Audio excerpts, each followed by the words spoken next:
And we'll get the ball rolling here with Houston Dash defender Avery Patterson. I'll go ahead and kick things off. If you guys have any questions, please use the raise my hand option. Avery, back at home, closing this two-game homestand against Louisville. How's the team navigated preparations for that match? The team has been navigating everything very seamlessly, I would say. I don't know if I've ever actually been able to play in games where it's back to back 2 games at home. So, I mean, for me, this is an exciting time. It's also pups at the pitch, which I am over the moon about. My dog will be in attendance and hopefully not be a pitch invader. But yeah, excited. Thank you for that. We'll go ahead and kick it over to questions here on Zoom. Dustin, go ahead. Hey Avery, how are you? Hi, Dustin. I'm good. How are you? Good. You guys have played a little bit of a different formation, kind of a back three in the last couple of games, pushing you a little higher up. How's that been different for you guys as a team and just for you the way you play? Yeah, I mean, I think Fabrice, oh, sorry, I'm gonna look here. I think Fabrice and like everything that he wants to achieve tactically has been somewhat of like a flowing formation. So, I mean, it's ever changing. I think even when we weren't in a three back, and lining up in a four back, it sometimes changed to become a three back and even sometimes a five back. So, I mean, it hasn't really been that much of, a change for the players, just because I think that's something that we've practiced and rehearsed multiple times in practice. I mean, not too much turnover and something that we've been able to get accustomed to fairly quickly. Then another game for you guys at home, like you said, Louisville, kind of similar to Utah with you guys in the standings. How big are these points for you guys, especially coming off a win last week to get more points again at home this week? Yeah, I think for us, obviously, points are a huge thing to every team in the league. But I mean, for us right now, I think it's getting better every game, whether that be a point, 3 points. And if we don't come out with a point or 3 points, then, learning from our mistakes and moving on to the next week and taking lessons into the next game. But I mean, yeah, 3 points are huge. And I mean, you're right. Like building off of last week, it would be great to leave 2 weeks with 6 points. And just last one for me, you mentioned it a little bit, but pups at the pitch. I know you guys as a team, you're very dog friendly. You We guys love are, yes. coffee. How important is it that you guys, as a group are so in tune with each other, friendships like that, both on the field and Yeah. off the field? That's a great question. I love talking about this kind of stuff. Yeah, I mean, you're right. We all love coffee. We all have dogs. We all go to the dog park with our dogs. We all go to coffee with our dogs. So I mean, you're right. It's something that's a huge connecting piece for us off the field. But I mean, we are just such a close group in general that like even without the dogs, we'd be hanging out with at coffee or doing something together. So I mean, my dog Benny is best friends with Maggie Graham's dog Whiskey. So I mean they're always together and Maggie and I are always together. So it's exciting and fun. Thanks, Avery. Good luck tomorrow. Thank you. Victor, go ahead. Hi, Avery. Victor Isaac here with the Portes Nation. I'm gonna follow up on that question a little bit. Because sometimes sports and personal life get a little separated, but they're more joined together than we think. Owning a dog is, how does that help you in your professional career a little bit? Is it sort of therapeutic? Does it help Yeah. mind off? Like you just mentioned, maybe getting to know your teammates a little better because it's something Yeah. to bond over. I'm loving these questions. Keep the dog questions coming, please. Yeah, I mean, last year I think it was not even the third week into me signing my contract that I got my dog from an animal shelter here in Houston. Just because that's something that I always wanted to do, and it was like, oh, my first paycheck. I got big eyes and decided that that's what I wanted to do. He was only $13 at the animal shelter, so it wasn't like a huge purchase, but still a huge commitment. But he's great. His name's Benny. I've probably said his name about 30 times in this interview, but his name is Benny. And it is huge because, I mean, our whole lives, our whole jobs revolve around soccer. So, I mean, to have that outlet whenever you go home for something to be so excited to see you is great. Yeah, I love my dog. Um, is that we always hear about players and the causes that they have. Is that something that seems passionate to you? Animals? Oh, yeah, for sure. I mean, um, I had gone to the animal shelter a couple times before actually adopting Benny and like let dogs out to walk them and stuff. But I mean, yeah, I think that if you ask the majority of our team, it would probably be in the 99th percentile in terms of like being passionate about animals. I think everyone here really likes dogs. And I think someone mentioned earlier that the majority of our team has dogs. I mean, yeah, I'd say that that's a big passion for all of us. All right, I'm gonna shift back to soccer here a little bit. I know it's probably gonna be a little more boring, but That's okay. just your second year in the NWSL, how are you enjoying this? You know, aside from the different results, different head coach, but just personally, how have you approached it, and how are you living your second year in the NWSL?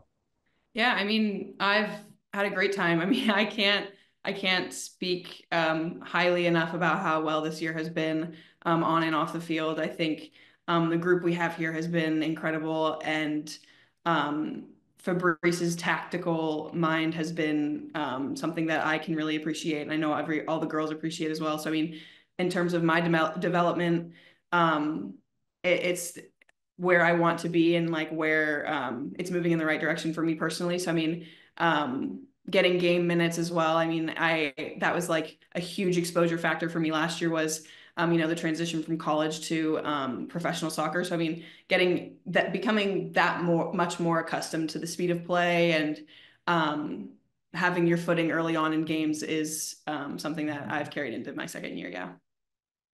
Seems Fabrice is certainly connected with this group, and you've had different coaches. What stands out about him as a coach? I mean, I think if you asked anyone, you can tell that he genuinely cares about the well-being of players on the field and their development, and them learning and understanding and growing with all of his methodologies in terms of, as I mentioned earlier, tactics and just understanding the game as a whole, but also off the field. Like he's dedicated to building a culture and a community here in Houston and with the team and with the fans and with the staff. So I mean, he's a good guy, and we're lucky to have him here. Just kind of want to reflect quickly on your career. I mean, I know you're still getting started, but are you amazed sometimes when you or do you think about some of the accomplishments you've already had at 22?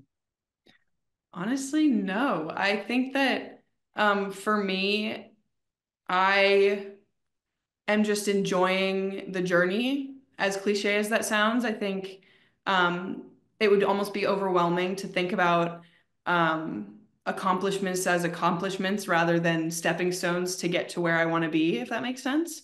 So, I mean, I think for me, I try not to think about it, and I try to think of them as more of building blocks to get to my potential. So how do you see some of the building blocks you've had so far? U.S. national team, played at North Carolina. Just elaborate on some of those. Yeah, I mean, I think that those are obviously accomplishments. The North Carolina thing, all of those are just kind of things that I can say that I have been there, done that. Not been there, done that, but you know what I mean? Like those are things that have happened in the past. I want those to be a testament to who I can be in the future. So I mean, like, I also have had a lot of things not go my way. So I mean, those have balanced out the good and the bad. Like I got cut from a U20 national team, World Cup team. So I mean, those have always balanced out my other accomplishments. So I mean, like my last camp with the national team was obviously a dream come true, but that's something that has happened in the past, and I'm trying to turn that into now learning opportunities so that I can continue to go to those camps and hopefully make rosters in the future and continue to impact and use those to continue to impact here in Houston. I'd be remiss if I didn't ask, because I don't know if anybody has so far. You were one of the final classes in obviously the long line of the players that have been coached by Anson Durrance, the legendary Anson Durrance at North Carolina. And just, what impact has that had in your career, and obviously having that privilege? Yeah, I mean, again, that's something that I'll be able to carry with me for the rest of my life. He was my coach for 4 years there at UNC. And his impact stems beyond that for me. I mean, I wasn't super heavily recruited coming out of high school. So him kind of taking a chance on me going into college is something that I'll forever be indebted to him for. And he's also just such a great person to have in my life now. I mean, I keep in touch with him, and he texts me before and after all of my bigger achievements like the national team. So I mean, he's a great guy to have in my life. A couple more, I promise. I just want to your drive is something that kind of stands out to me. I wondered, where do you get that from? Is that something that just naturally you've grown with, or do you see that as an influence? I see you have a family with a lot of professional players. Is where does your competitive drive stem from? I think it probably stems from my parents directly. I mean, they are such high achievers, and definitely passed that down to me. I was, how old was I? I remember when I was like 8 or 9 years old, I was running around with them, like in terms of 5 miles a day, and now it's turned into like 8 miles a day, 10 miles a day. So I mean, they're the athlete. I got their athletic genes for sure.